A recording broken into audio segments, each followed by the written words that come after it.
dia! O MT Sesc TV está no ar, um programa especial preparado para você e toda a sua família. E no primeiro bloco do programa de hoje, você confere a importância do flúor para a manutenção da sua saúde bucal. Fique agora com o Informando Saúde. Olá, eu sou a Érica, sou dentista do Sesc Odonto Mato Grosso. Vou falar para vocês hoje a importância do flúor e quais as suas características para você levar para o seu dia a dia.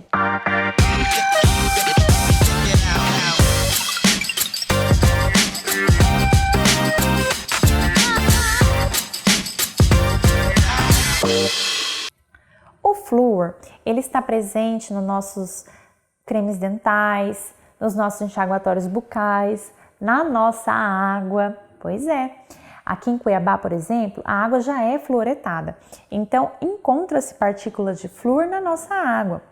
A intenção de se colocar flúor na água depende de vários fatores, mas em alguns lugares, por exemplo, tem intenção da redução do índice de cárie, por exemplo, visto que a cárie precoce na infância está muito elevada.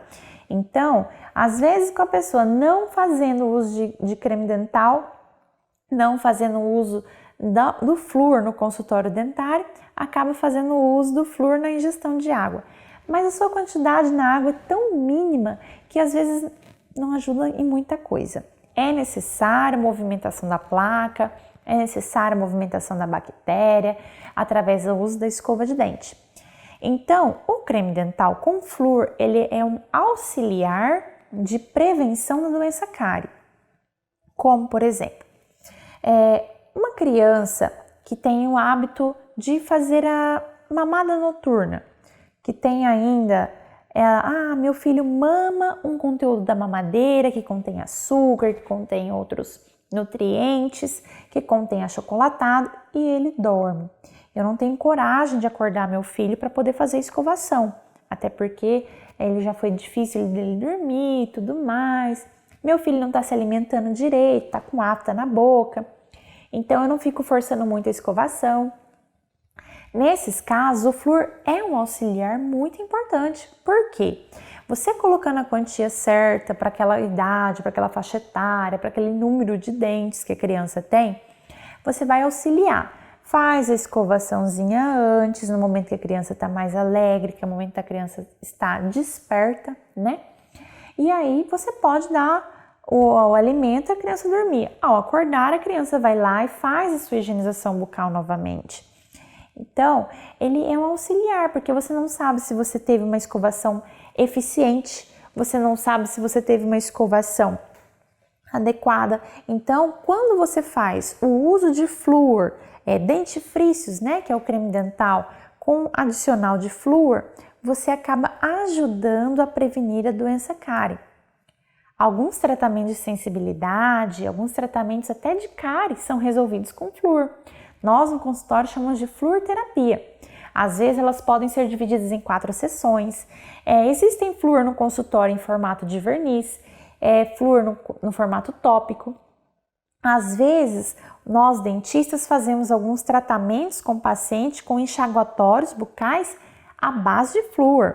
Então assim, feito com receita para fazer essa manipulação, para o paciente procurar fazer esse tratamento em casa e no consultório. A sensibilidade é vista que é diminuída. O índice de cárie da criança. Se a gente pega um paciente que tem alto índice de cárie, pacientes com alguma deficiência motora, ou com alguma deficiência psicológica que precisa de um auxílio, nós colocamos, às vezes, o uso de fluoretos no consultório, fluoretos associados ao tratamento em casa. Para quê? Para evitar que aquele paciente que já tem uma dificuldade, já tem uma deficiência, que ele tenha agora uma saúde bucal boa, para que ele não tenha esse problema. Então, o flúor, ele ajuda a remineralizar regiões que estão suscetíveis à cárie, que estão com sensibilidade. O flúor não tem um golpe mágico de colocar um pedaço de dente que está faltando. quando uma cavidade está aberta, ele pode ajudar, digamos, a paralisar o processo da doença cárie, visto que há uma higienização mecânica com escova de dente, visto que há um cuidado. Pode ser que tenha sido feito um selamento daquela região antes de arrumar o dente, mas o flúor não consegue repor estrutura perdida, mas ele consegue ajudar a remineralização de tecidos que estão sensíveis, de tecidos que estão prestes a cavitar, e é um resultado muito satisfatório e numa odontologia minimamente invasiva. Aqui no SESC Mato Grosso, por exemplo, no SESC Escola, nós temos o projeto ABC Dente. É um projeto que envolve um tratamento minimamente invasivo, por exemplo. Com autorização prévia dos pais, conscientização dos mesmos, nós conseguimos fazer a ajuda de fluoroterapia em alguns tratamentos que têm resultados ótimos, que mostram que a criança tem aquela própria vontade de higienizar sua boca, ela tem aquela consciência da importância da higienização da boca. Além do mais, o uso de flúor, que é aplicado por cirurgiões dentistas, visto a necessidade, tem sido um resultado muito satisfatório. Reduziu bastante o índice de crianças com dor no consultório, por exemplo. O que nós atendíamos de crianças com dor, com cárie ativa, com cavitações, reduziu em quase 50% esse número de crianças com esse quadro de dor. Por quê? A criança estava, principalmente as do SESC Escola, elas estavam fazendo acompanhamento e tratamento de flúor quando o dentista já lá na escola identificava a necessidade. Sem custo nenhum, esse tratamento lá na escola já previamente autorizado pelos pais, ele auxilia muito no cuidado da criança. Então, o flúor vem para ajudar. Claro que tem pessoas que não são a favor do uso de flúor.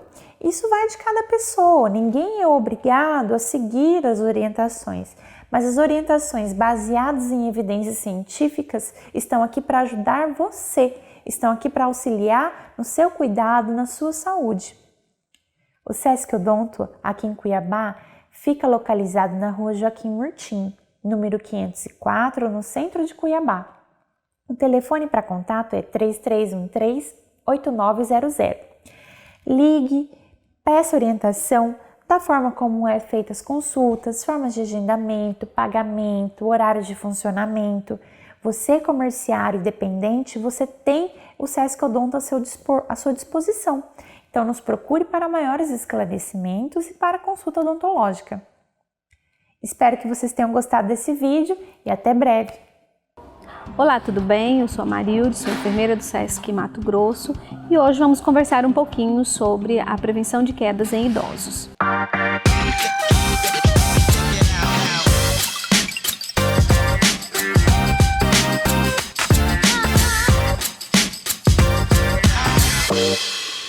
Vocês sabem que é comum, mas não é normal, né? Essas quedas trazem consequências graves a esses idosos. Compromete o deambular, pode ficar seculados em uma cama.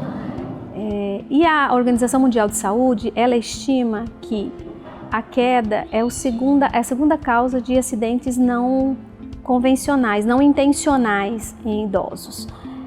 Por outro lado, ocorre, né, estimado que ocorra anualmente mais de 600 mil mortes por queda não intencional em idosos. Apesar das quedas serem comuns, mas não normal, como a gente já se referiu, ele faz parte do processo de envelhecimento. Porém, existem algumas situações que a gente pode realizar prevenção para minimizar a ocorrência dessas quedas. Uma das causas relacionadas à queda em idosos são as que são relacionadas à saúde, como, por exemplo, a desidratação. O idoso ele se esquece de tomar água, então é preciso que o cuidador ou responsáveis por esse idoso esteja ofertando continuamente água a ele. A desidratação leva à tontura, à fraqueza e à confusão mental. Existem outras doenças também que promovem essa questão da queda. Doenças neurológicas, doenças oculares, doenças ortopédicas, que facilitam com que esse idoso possa sofrer uma queda e as consequências relacionadas a ela. Causas ambientais. Precisamos tomar muito cuidado com o ambiente em que esse idoso transita. né? Especialmente em nossa casa. Piso molhado, tapetes, o piso íngreme, degraus, escadas, tudo isso facilita para que ocorra uma queda desse idoso. Temos também as situações inusitadas que ocorrem no nosso dia a dia, né, com os nossos idosos. Temos ainda idosos que mantêm uma certa independência, então ele deseja fazer as atividades de rotina dele. E para isso, às vezes, ele se arrisca a subir numa escada, a esfregar um piso com sabão, a subir em cadeiras ou bancos. Casas que têm animais domésticos, às vezes o idoso pode ser atropelado por esses animais brincando dentro da casa, promovendo então a ocorrência de um acidente. Como a gente disse anteriormente, a queda em idoso é comum, porém não é normal, principalmente se essa queda for repetitiva. Na ocorrência de quedas repetidas, a gente precisa procurar um profissional de saúde para que faça a investigação. Se tem alguma doença que esteja comprometendo ou favorecendo essas quedas, ou se tem alguma situação que possa ser resolvida dentro do ambiente onde esse idoso conviva. Então vamos a algumas dicas, né, para que a gente possa tomar o cuidado e reduzir essa questão de quedas com nossos idosos. Uma das questões é conversar com esse idoso para que ele realize as suas atividades com calma, né, sem pressa, uma atividade de cada vez. Por exemplo, se o idoso está responsável na família de retirar a louça da mesa para lavar, então ele não retire todos os pratos de uma vez, porque ele pode tropeçar e cair com esses pratos, então retire um de cada vez e com calma, né, para que não ocorra acidentes. Evitar de subir em escadas, evitar de andar em pisos que tenha desníveis, utilizar um sapato adequado, ajustado aos pés, sem salto. Então temos que ter cuidado com o levantamento noturno. Às vezes o idoso está dormindo e levanta para fazer suas necessidades fisiológicas e aí ele pode ter uma tontura e cair. Precisamos retirar também todas as armadilhas de dentro de casa, como tapetes, brinquedos espalhados pelo chão. Esse idoso também deve procurar pelo menos anualmente a consulta médica para que ele seja avaliado nas suas questões de saúde e doença. E é isso. Eu espero que essas dicas sejam de auxílio para os cuidadores ou responsáveis por idosos e também para o idoso, né? O que a gente precisa é minimizar riscos de quedas, como a gente já viu, leva a óbito, né, ou a sequelas que impedem esse idoso de ter uma vida mais saudável. Aproveite que vamos para o intervalo comercial, siga o Sesc Mato Grosso nas redes sociais e conta pra gente o que você está achando da programação. Voltamos já!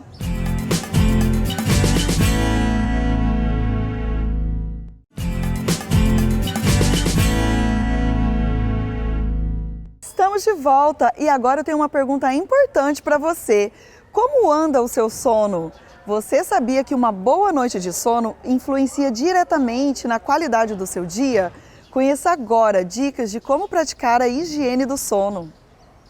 Olá pessoal, tudo bem? Meu nome é Pamela e hoje a gente veio conversar um pouquinho sobre insônia e higiene do sono. Quem aqui não teve já uma noite mal dormida sem nenhuma explicação, hein? Então hoje a gente vai trazer algumas dicas e algumas coisas sobre a insônia e a higiene do sono.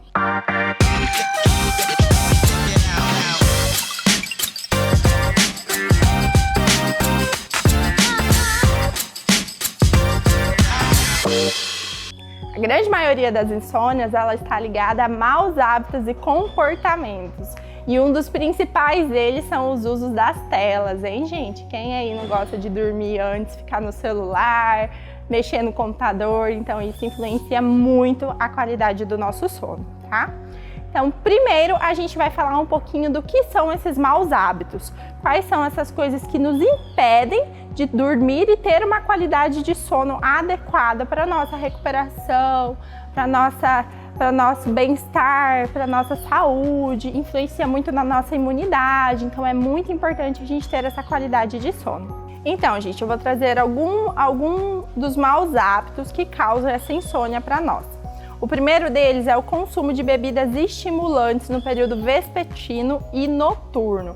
Ou seja, quem gosta de tomar aquele cafezinho no final da tarde, aquele refrigerante, o chá preto, é muito importante que a gente faça esse consumo até as 3 horas da tarde, porque após isso ele já estimula o nosso cérebro a se manter em alerta. Então isso é um dos maus hábitos que nós temos em relação ao sono.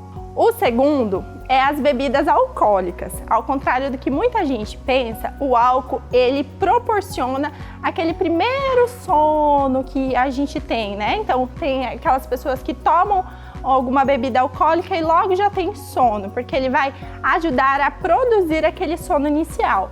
Mas ele não mantém o nosso sono, ou seja, aquele sono REM, o sono profundo, o álcool ele inibe esse sono, faz com que a gente desperte com muita facilidade após a bebida alcoólica. E também ele pode causar a apneia em muitas pessoas, que é aquela pausa na nossa respiração. Então, se você tem um consumo de tomar bebidas alcoólicas muito antecedentes à noite, então é importante que a gente faça esse uso com cuidado para que não diminui o nosso sono e que ele não afete a nossa qualidade, né, de sono.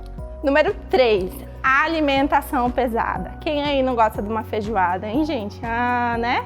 Aquela coisinha, aquele lanche pesado, gorduroso. Então, esses lanches, eles são muito pesados para o nosso organismo. Contém muito açúcar, ou contém muito óleo, ou tem muito sódio. Então, isso pesam no nosso organismo e faz com que a gente fique em estado de alerta. Então ele não contribui para uma qualidade de sono adequada. Então é orientado que a gente tome uma sopinha, um caldo, come um lanche natural, uma salada que vai nos auxiliar a esse sono também. Número 4, trabalhos estressantes no período noturno. Quem aí tem jornada dupla, hein? Trabalha o dia inteiro no escritório, leva trabalho para casa no final da tarde. É muito importante que a gente não faça esses trabalhos estressantes nas horas antecedentes ao nosso sono, porque ele vai atrapalhar a gente, vai deixar a gente ocioso, ansioso, nervoso muitas das vezes. Então é importante que a gente não faça esses trabalhos estressantes. É sempre recomendado que a gente guarde ele para as primeiras horas do nosso dia, né? Então aí quem tem muitas coisas a resolver, é interessante que se faça nas primeiras horas, porque à noite você precisa estar mais calmo, relaxado para introduzir esse sono de qualidade. Número 5, junto com o trabalho estressante vem as atividades tensas, problemas pessoais, problemas profissionais, financeiros. É importante que a gente não deixe esses problemas para resolver no período noturno, porque assim como o trabalho estressante, você vai ficar nervoso, tenso, ansioso e tudo isso vai influenciar muito na qualidade do seu sono. Então, trabalho estressante e atividades tensas, nada antes do horário de dormir, viu? Então, gente, o número 6, eu acho que hoje em dia é um dos mais importantes, em tempos de pandemia, em tempos em que a gente tem muito estímulo. Então, todo mundo tem um celular, vai dormir com o celular na mão, computador, televisão no quarto. Então, todos esses aparelhos eletromagnéticos, eles emitem uma onda eletromagnética. E essa onda, ela tem contato direto com o nosso cérebro. Então, ele estimula o nosso cérebro. Então, é importante ali 1 hora antes da gente ir dormir, não utilizar esses aparelhos, para eles não estimularem ainda mais o nosso cérebro e que a gente não fique ainda mais atento, principalmente a tela, né? Que a gente fala tanto disso. Então, nada de celular, computador, televisão dentro do quarto antes de dormir. Número 7, ter rotina de sono, acordar e dormir no mesmo horário. Gente, a gente fala disso e é muito importante, porque o nosso corpo ele precisa ter uma rotina adequada para o sono. Então, assim, no mínimo 8 horas, como é recomendado pelo Ministério da Saúde, você vai adequar da sua forma. É importante que a gente dorme sempre no horário. Mas e quando eu saio final de semana? Tudo bem, gente, uma vez ou outra a gente tentar adequar esse sono, ok, porque o nosso corpo ele não repõe esse sono. Uma vez que você perdeu aquela noite, você não vai conseguir repor. Quem aí nunca perdeu uma noite, foi dormir no outro dia e acordou mais cansado? Então isso é muito importante, a gente ter uma rotina. Dormir 10 horas da noite, por exemplo, acordar às 6 da manhã e tentar manter. No final de semana dorme um pouquinho mais tarde, acorda umas 8 para poder seu corpo, seu organismo, ele não ficar muito contrário ao que você já vem fazendo durante a semana. Então isso é muito importante. E o número 8 é algo que muitas pessoas não conseguem mudar, mas que se for possível, a gente orienta que mude também, que é trabalhar em turnos. Pessoas que trabalham em turnos têm uma dificuldade maior de regularizar esse sono. Porque se ele trabalha 12 por 36, uma noite ele dorme, a outra noite ele não dorme, né? Então isso é muito importante também. Ele não é recomendado um trabalho que a gente leve para o resto da vida. Lógico que é circunstâncias, todo mundo precisa trabalhar, existem pessoas que trabalham dessa forma, mas é importante a gente observar também que essas pessoas elas nunca vão conseguir ter um sono regulado. Porque, como eu disse, quando você perde uma noite, você não consegue repor aquele sono de qualidade. Sono não é uma caderneta de poupança que você tira e coloca lá de novo. Não, muito pelo contrário. Um sono perdido é horas de qualidade de vida a menos. Então, é importante também que a gente tenha esse cuidado. Bom, gente, eu trouxe para vocês o que dificulta o nosso sono e agora a gente vai trazer o que facilita o nosso sono, né? Que é muito importante. O primeiro facilitador do sono é a rotina. Como a gente já disse anteriormente, manter uma rotina de sono. Cada pessoa vai ter a quantidade de horas o suficiente para o seu corpo. Então, você tem que estimular ali, observar, conhecer qual é o horário melhor para você dormir e qual o tempo necessário que o seu corpo necessita. Então, assim, você vai se reconhecer e vai entender qual é esse tempo que você precisa ali na cama de descanso. A Organização Mundial de Saúde recomenda 8 horas mínimas diárias de sono. Então, isso é importante que a gente tenha essas 8 horas, pelo menos, de sono ali de qualidade, para a gente acordar disposto, ter uma imunidade boa, uma qualidade de vida, conseguir trabalhar, estudar tranquilamente durante o dia. Segunda dica, essa eu acho que é a mais difícil, hein, gente? Manter o despertador longe da cama. Quem aí não desliga o despertador, coloca a sonequinha e dorme mais 10 minutos? Esse hábito é um hábito muito ruim para o nosso corpo, porque quando a gente dorme aqueles 10 minutos, vocês não têm aquela sensação de que acorda mais cansado? Eu tenho. Se eu ficar ali na sonequinha, eu perco meu tempo, eu fico mais cansada e é mais difícil para a gente levantar. Então, uma das dicas é manter o celular com o despertador um pouquinho mais afastado, com que faça que você se levante e vai até o celular para desligar o despertador. Levantei, já vou pro banheiro, já vou fazer o que eu tenho que fazer, já vou tomar um banho, comer bem. Então é importante que a gente tenha esse hábito de manter o despertador e não ficar brincando com a soneca, gente, porque a soneca cansa a gente muito mais. Número 3, prática de atividades relaxantes nas horas antecedentes do sono. Hoje a gente tem vários aplicativos aí que nos auxiliam com meditação, uma boa conversa com um amigo, com a família, um chazinho calmante, camomila, não vai tomar chá preto, viu, gente? Um chá que acalme o nosso corpo, porque isso aí vai estimular a gente já a induzir esse sono. Então, atividades que produzem esse relaxamento para o nosso corpo. Quem gosta de fazer meditação, quem gosta de fazer yoga, são horários ótimos para a gente fazer, porque ele já vai introduzir aquela sonolência no nosso horário de sono, né? Já vai dar aquela brechinha para a gente ir para a cama e dormir com qualidade. Número 4. Esse é o principal, primordial e está numa lista de doenças enormes na nossa vida. Manter o peso corpóreo adequado. Gente, se a gente está acima do peso, ele vai causar a apneia do sono. A apneia é aquele distúrbio que a gente para de respirar durante o sono. Ele tem consequências gravíssimas, então é importante que a gente mantenha o nosso peso para que não ocasione a apneia, tá? Existem pessoas que usam aquele aparelhinho para respirar já justamente porque a respiração para durante esse sono. Então, quando entra no sono REM, ou ela para por alguns minutos e segundos, ou ela fica estacionando de pouquinho em pouquinho. Então, é importante a gente manter o peso corporal.